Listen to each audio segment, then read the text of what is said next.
세상에 떠도는 기묘한 괴담들. 첫 번째 이야기, 감시 모니터에서 사라진 회사원. 나는 호텔 프론트에서 야간 근무를 하는데 보통 전화 담당이야. 그날 밤도 멍하니 TV를 보고 있었어. 그 TV 옆에 감시, 카메라 영상이 비추는 모니터가 6개 있어. 이 호텔은 8층 건물인데 1층의 로비나 주차장 같은 곳이 이곳저곳 보이는 거지. 그 중에 모니터 2대가 화면을 4분할해서 각 층 복도 8개분을 비추고 있어. 그 카메라들은 각 층에 같은 위치에 설치해 놓았고 같은 각도로 비추고 있어서 화면에 표시되는 숫자가 없으면 몇 층인지 알 수 없을 정도로 같은 영상이야. 그래서 TV를 보다가 갑자기 시야 가장자리에서 뭔가 움직이는 것을 느껴져서 감시 모니터로 시선을 주니 8층 복도에 사람이 쓰러져 있는 거야. 엎어진 채로 정장을 입은 회사원 같은 사람이 말이야. 난 취객 같은 거라고 생각했어. 그래서 청소 스태프에게 내 손으로 연락해서 8층에 가게 했는데 전화를 하고 있는 사이에 사라져버린 거야. 스태프에게서도 없는데요. 라는 전화가 왔고 스스로 방으로 돌아간 건가 하며 이야기를 하면서 없으면 어쩔 수 없지 뭐 괜찮겠지 하고 생각하고 있자니 또 그 회사원이 쓰러져 있는 거야. 이번엔 7층에. 역시 이건 좀 무서워져서 그 층의 화면을 확대해보니 조금씩 앞으로 가고 있는 거야. 힘없이 푸곡전제를 하는 느낌으로 곧바로 스태프에게 전화를 넣어서 그리로 가게 했는데 또 없었어. 하지만 이번엔 눈을 뗀 사이에 사라진 게 아니라 화면 바로 앞쪽까지 계속 전진해 와서 모습이 카메라 시야에서 사라졌다는 느낌이었어. 하지만 현장으로 향한 스태프가 없다고 말했으니까 사라진 거겠지. 복도의 화면 바로 앞쪽은 종업원이 출입하는 문밖에 없고 스태프가 그쪽에서 나오니까 마주치지 않을 수 없는 구조였어. 결국 나도 혼자서 프론트 일 보는 건 무리라고 생각해서 청소 스태프를 1층에 불렀어. 그 후로 한동안 내 얘기를 믿어주지 않는 스태프랑 이런저런 이야기를 하다 보니 또 있는 거야. 2층 복도에 둘이서 시선을 교환하며 이거 장난 아니게 위험하다고 생각하고 있는데 이 와중에 외출했던 손님이 돌아온 거야. 1층 로비에서 내가 열쇠를 건네주는데 이 일을 어떻게 설명해야 좋을지 모르겠기도 하고 우리들 대신에 그 손님이 접근해 주었으면 하는 생각도 있어서 그대로 아무 말도 하지 않았어. 2층 모니터에는 아직 엎어진 회사원이 있었고 거기에 엘리베이터로 올라온 아까 그 손님이 화면에 비쳤는데 그냥 평범하게 지나쳐버리는 거야. 아무것도 보이지 않는다는 느낌으로 말이야. 그래서 또 뭐가 무서웠냐면 그 녀석이 천천히 다가오는 화면 앞에는 내가 있는 사무소로 가는 계단이 있었어. 관계자의 출입 금지라고 쓰여 있어서 굳이 열쇠를 잠그지 않는 곳이었어. 둘이서 모니터 앞에서 굳어있자니 끼익하고 문이 열리는 소리가 들리는 거야. 화면에는 그 녀석도 보이지 않았어. 둘이서 문 쪽을 응시하고 있었어. 그런데 이때까지 쭉 어딘지 모르게 안심감을 주던 TV 소리가 사라졌어. 그쪽을 돌아보니 화면이 새까맣게 되어 있는 거야. 그러자 또 한 명의 스태프가 갑자기 소리를 지르면서 로비가 비추는 쪽에 감시 모니터를 가리키며 놀라 넘어가더라고. 거길 보니 화면에 엄청나게 확대된 중년 남성에 비추고 있었고 입을 뻐끔대고 있었어. 나도 스태프도 비명을 지르며 그 자리에서 꼼짝도 못한 채 아침을 맞이했지. 어느샌가 사라져버린 그 회사원은 대체 뭐였을까? 두 번째 이야기, 할아버지 댁의 강아지. 할아버지 댁에는 개가 있었다. 아마 시바견 잡종이겠지만 새하얗고 깨끗한 털을 지닌 개였다. 이름은 코로. 코로는 동네 들개들의 큰형님 같은 존재라. 코로가 돌아다닐 때면 뒤에 5에서 9마리 많으면 15마리씩 개들이 따라다니곤 했다. 그런 큰형님 개가 왜 할아버지 댁에 있었냐? 그것은 또 괴상한 이야기로 이어진다. 우리 할아버지는 선생님으로 일하셨었다. 어느 날 평소처럼 출근하러 역에 갔는데 코로가 있더란다. 부하들 없이 코로 혼자서만 있어서 할아버지는 별 생각 없이 코로에게 말을 걸었다고 한다. 무슨 일이냐?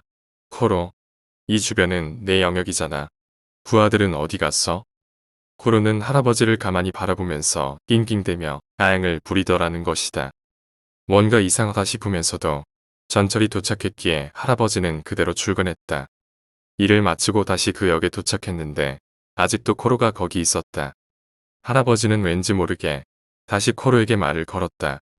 코로 너 우리 딸이 만나고 싶은 게냐? 왠지 모르게 우리 엄마랑 코로를 만나게 해줘야겠다는 생각이 강하게 들더란다. 그래서 코로를 집에 데려가 당시 고등학생이던 엄마에게 보여줬다고 한다.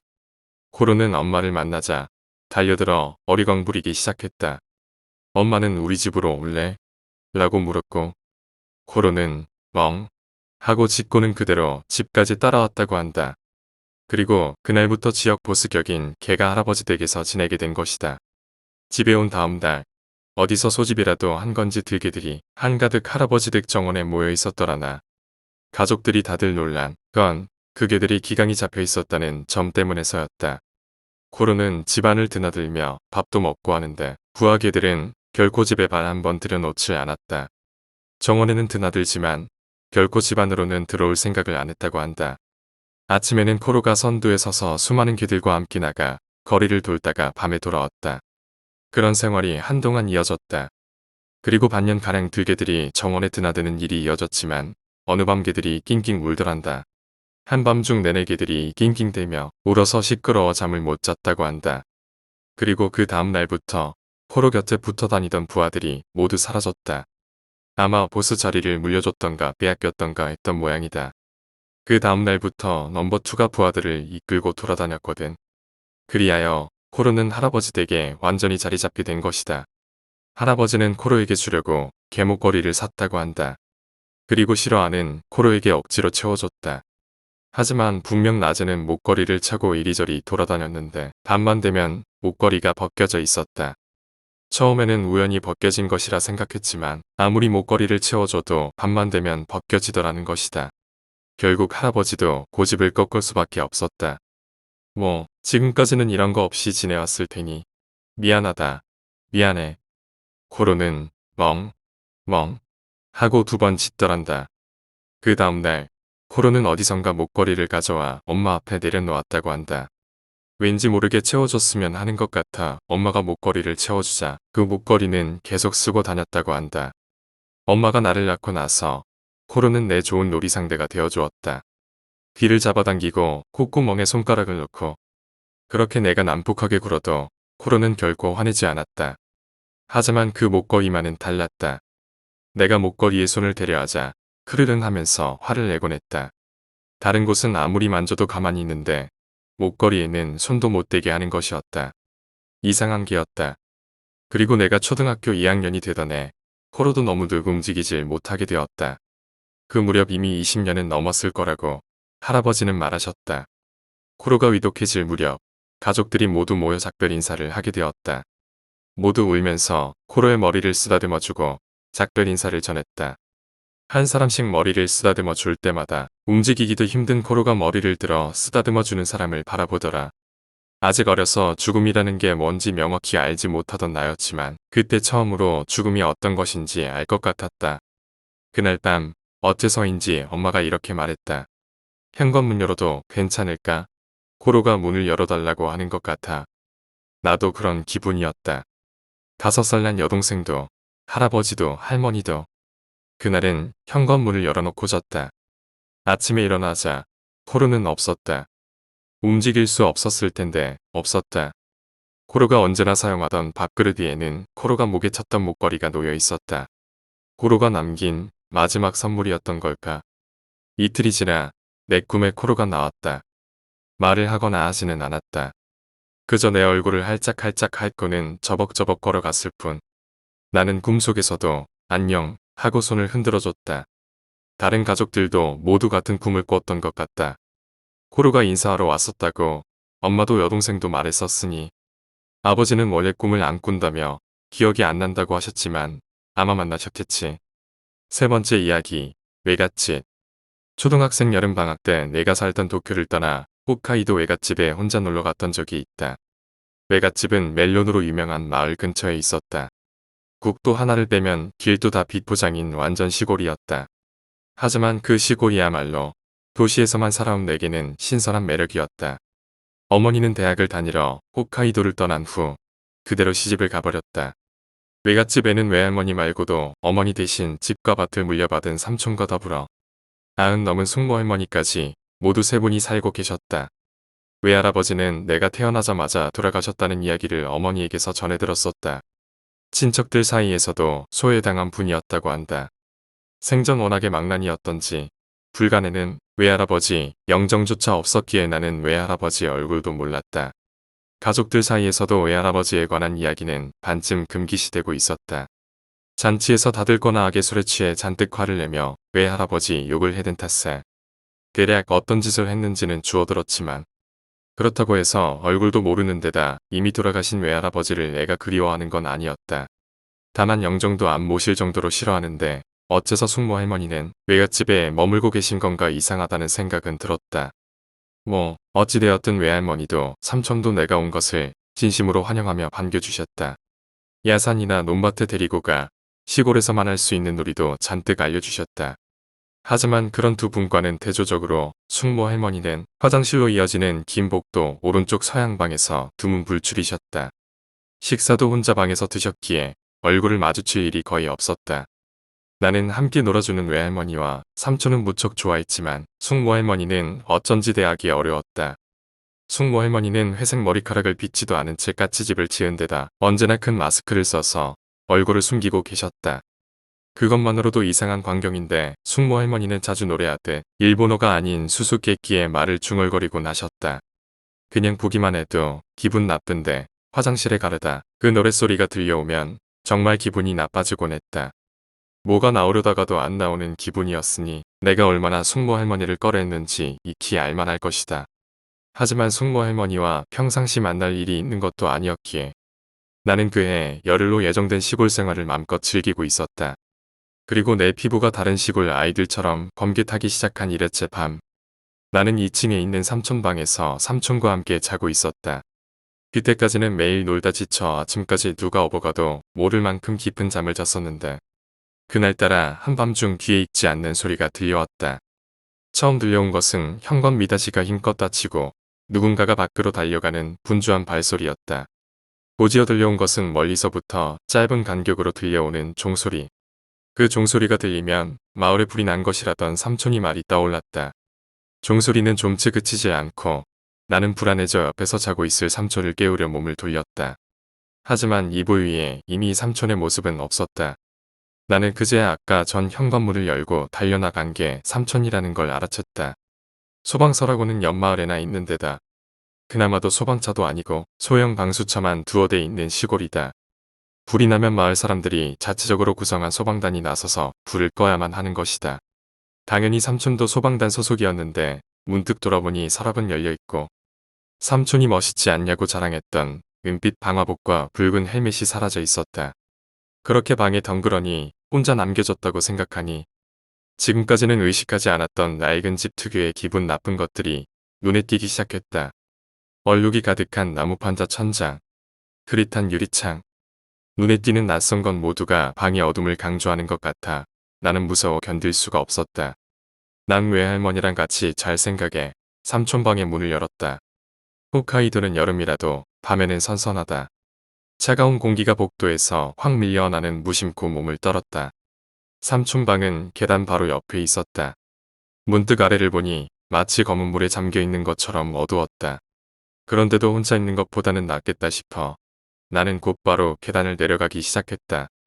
하지만 오래된 집이라 계단 경사도 가파르고 난간도 없어 나는 손으로 층계를 잡고 조심스레 한 칸 한 칸 내려가야만 했다.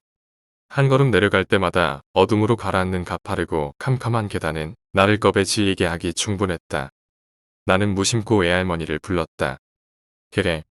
그렇게 대답하며 그것은 복도에 나왔다. 공중에 떠올라 있는 그것은 외할머니가 아니라 전통극에 사용하는 새하얀 가면이었다. 가면 여기저기에는 작은 금이 가서 마치 주름처럼 보였다. 미소를 본떠슬 터인 그 표정에서는 오히려 아기가 또렷이 전해졌다. 나는 공포로 몸이 굳어 위를 바라보려다 몸이 젖혀져 그대로 뒤로 넘어가 아래층으로 떨어지고 말았다. 떨어지는 사이 코와 팔꿈치를 계단에 부딪히고 멈추면서 머리가 강하게 마루에 부딪혔다. 아픔과 충격에 새하얘졌던 시선이 겨우 돌아오자 그 가면이 2층에서 나를 내려다보는 게 보였다. 엄청난 공포에 사로잡혀 나는 기어가듯 거기서 도망쳤다. 도망치며 외할머니를 소리쳐 불렀지만 돌아온 것은 그래라는 가면의 대답뿐이었다. 그리고 도망치는 사이 나는 복도 막다른 곳에 다다르고 말았다. 뒤를 돌아보자 복도 끝에 그 가면이 보였다. 자세히 보니 가면은 어느새인가 검은 안개 같은 몸으로 마루에 서 있었다. 그리고 떨고 있는 나를 향해 서서히 다가오기 시작했다. 걸을 때마다 지늘기 떨어지는 소리가 난다. 머릿속이 공포로 새하얘질 무렵 이태케 하고 큰 소리가 복도에 울려 퍼졌다. 복도 옆에 있는 문이 열리더니 숙모 할머니가 뛰쳐나와 가면 사이에 무릎을 세우고 들어앉았다. 구엣 이완케 이음 안매 놓고 내게 상냥하게 말하고 숙모 할머니는 다시 가면을 마주봤다. 무슨 말인지 전혀 알 수 없었지만 따뜻한 숙모 할머니의 눈빛은 내 마음을 조금이나마 침착하게 만들어 주었다. 숙모 할머니는 연기가 나는 도자기 접시 같은 걸 꺼내 가면 앞에 내려놓았다. 그리고 작은 칼을 품에서 꺼내더니 가슴 앞에 대고 노래하듯 또다시 수수께끼 같은 말을 흐물거리기 시작했다. 처음에는 숙모 할머니도 가면도 가만히 있었지만 이윽고 가면이 한 걸음 앞으로 나왔다. 순간 숙모 할머니의 목덜미에 땀이 흐르고 호흡이 거칠어졌다. 뒤에 있기에 얼굴은 보이지 않았지만 분명 숙모 할머니의 얼굴은 고통과 초조로 일그러져 있었으리라. 나는 나도 모르게 숙모 할머니 등에 붙어 숙모 할머니의 등을 필사적으로 쓰다듬었다. 문지른다고 사태가 호전될 거라 생각하지는 않았다. 하지만 내가 할 수 있는 것이라곤 그것뿐이었다. 이아이 다이케레 람피리카 포네카치 숙모 할머니는 그렇게 말하며 내게 미소 짓고 다시 가면을 마주보았다. 호시키에 카시카무이 에라에라이 에르사 웬카무이 웬키쿠키쿠 숙모 할머니는 노성을 지르며 칼을 칼집에서 뽑아 마루에 찔렀다. 그러자 도자기 접시 같은 것에서 솟아나던 연기가 서서히 형태를 이루기 시작했다. 연기는 어렴풋하게 커다란 남자의 형상을 빚어낸다. 숙모 할머니는 그 연기에 인사를 하더니 가면을 가리켰다.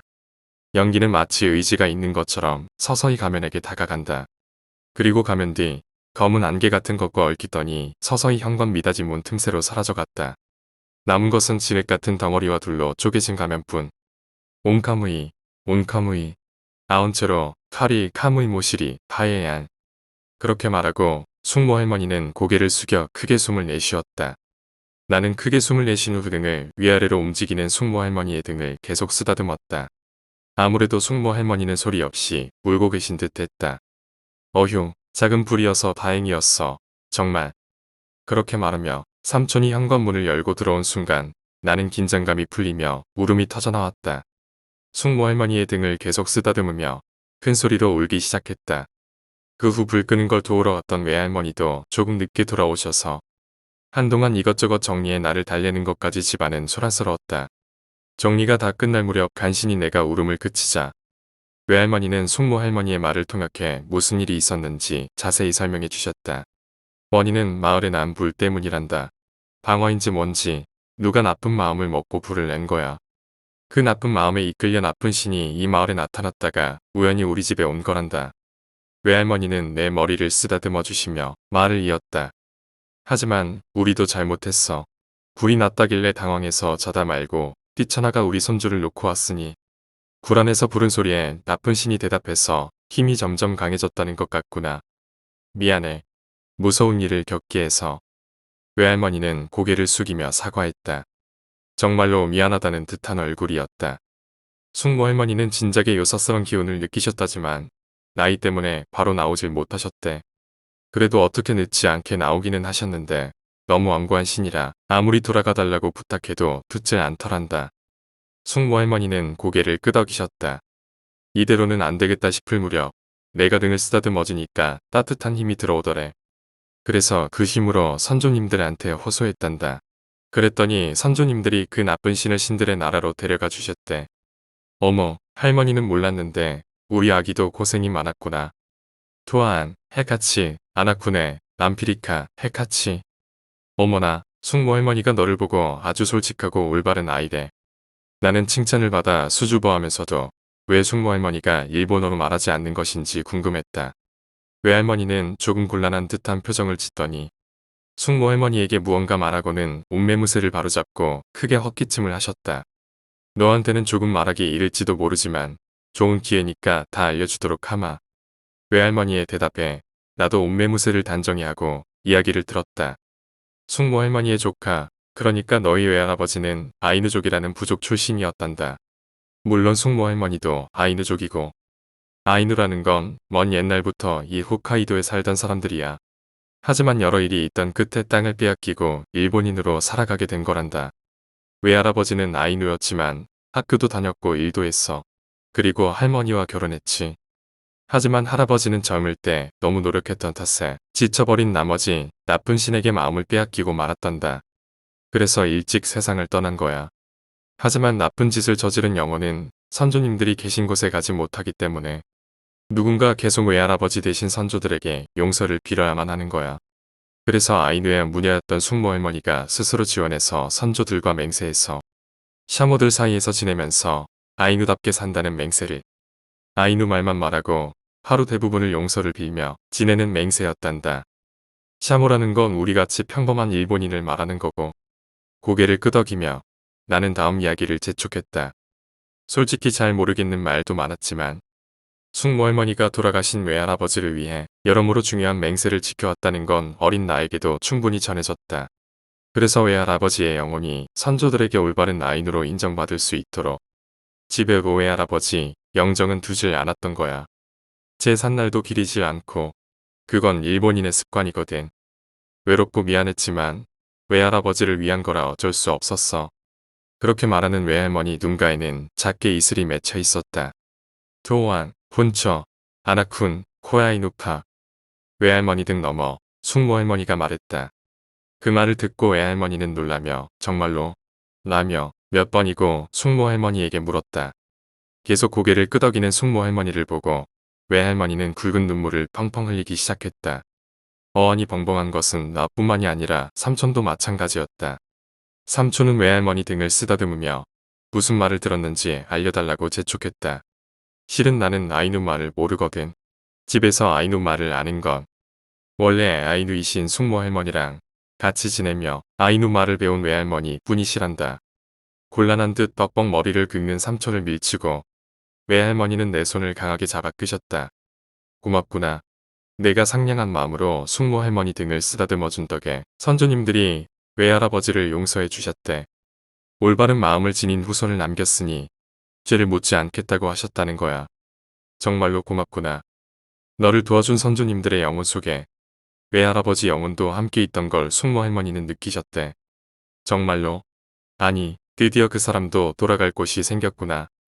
그렇게 말하고 외할머니는 소리 높여 울기 시작하셨다. 당황하는 나와 삼촌을 보며 숙모 할머니는 말없이 우리에게 방으로 물러날 것을 권하셨다.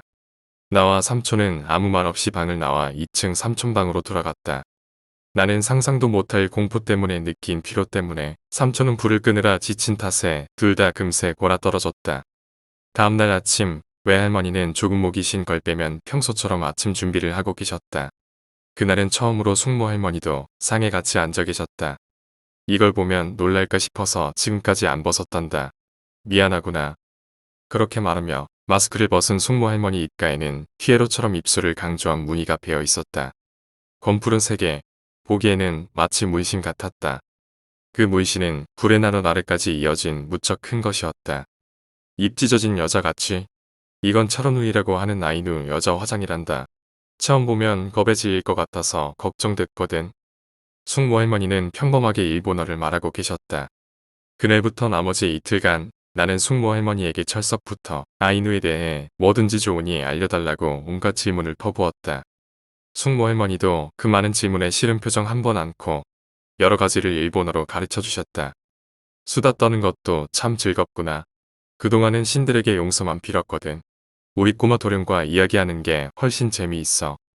그렇게 말하는 숙모 할머니 얼굴은 이 문신 때문에 얼굴 전체로 웃는 것처럼 보였다. 도쿄에 돌아가는 날. 나는 돌아가고 싶지 않은 마음을 숙모 할머니 가슴에 얼굴을 묻고 엉엉 울었다.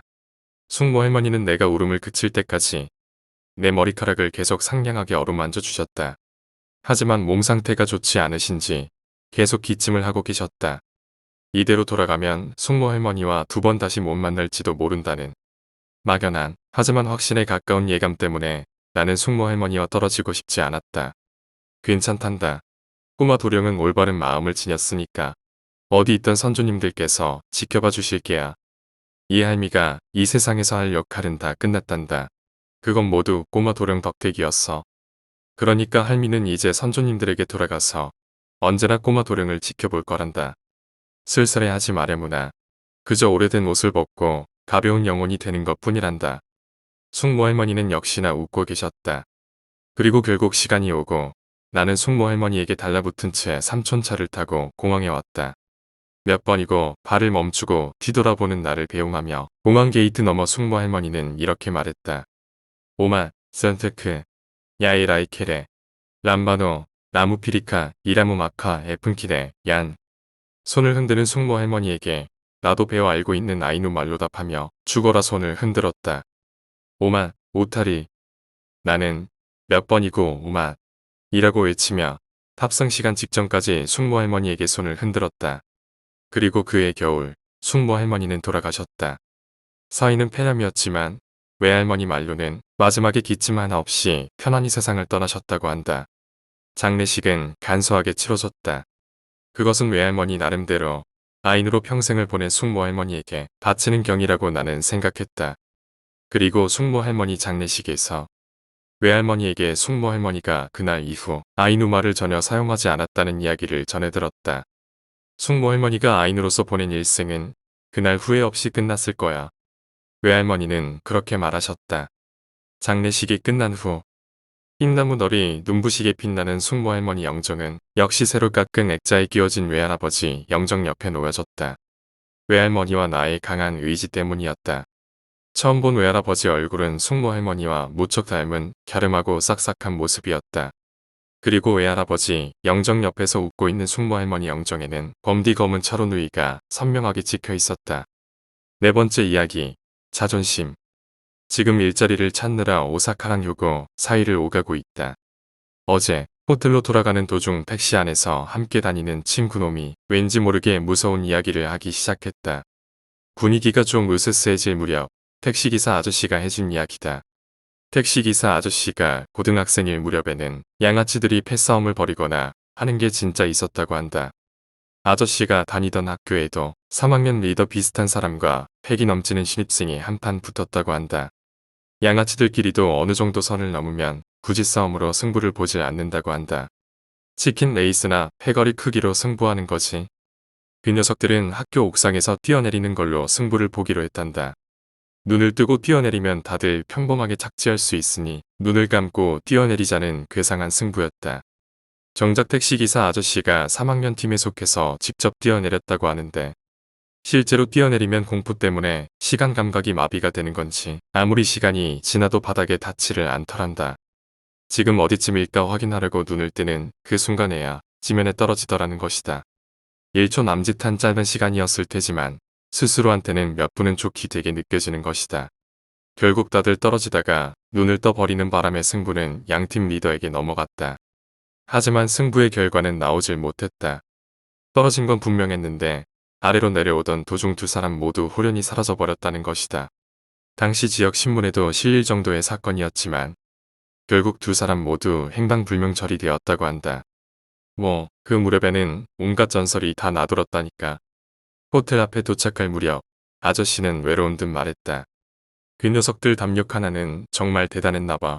아직까지도 눈을 꽉 감고 이기려고 애를 쓰고 있는 건지